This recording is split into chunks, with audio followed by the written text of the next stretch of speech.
There's something about the rocks in Sedona, Arizona. Some people say they are magnetically charged.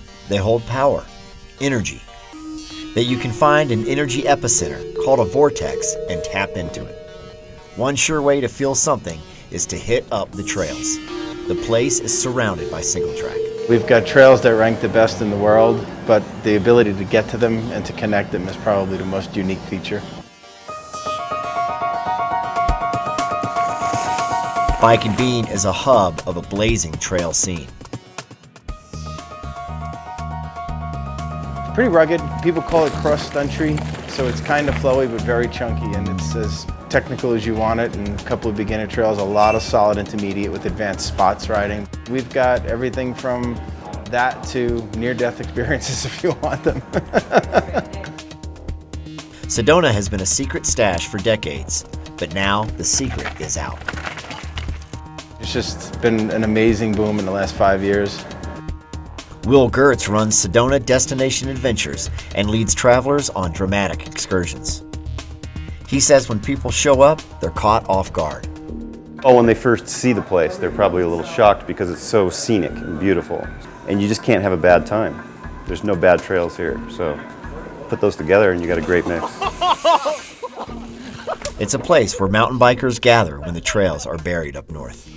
Professional enduro racer Krista Rust is one of them. I've been spending time in the winters in Arizona, Tucson, Phoenix, and then found out about Sedona, and it's pretty much been world-class trails. They have a little bit of everything. Whatever you want to do that day, you can find it.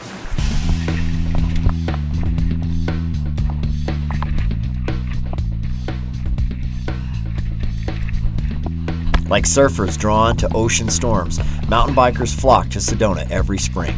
You never know who you're going to meet. I'm known as JP Nuts, which is just plain nuts. For the last 7.5 years, I've been living in this van, traveling the country. People are here because they can ride, so I come here for the same reason. I can ride here all the time. What's outstanding about this is that the traction that's on the rocks. What's outstanding about Sedona is the trail riding community that ebbs and flows. All seasons provide good riding, and spring is a gathering of the tribe. We've built it over the last 21 years of being social and culture first, and let everything else come from that. The Bike and Beans Friday night ride started 20 years ago and end every ride with beer and pizza. It's pretty well known that we have it, and we get calls on it all the time, and as season goes, more and more out-of-towners end up joining it, so it's a fun thing. Wherever the trail takes you, you just might leave with a few new bros. It's just that anybody who I've ever ridden with anywhere just becomes a friend. Anybody who comes in and ride is a friend. And everybody's so happy at every level to be out there. So maybe it's time to check out Sedona. You just might notice something out there. I'm pretty much of the thought process that if you go somewhere, anywhere here, and you sit alone on a rock, you'll feel it. Just don't forget your bike.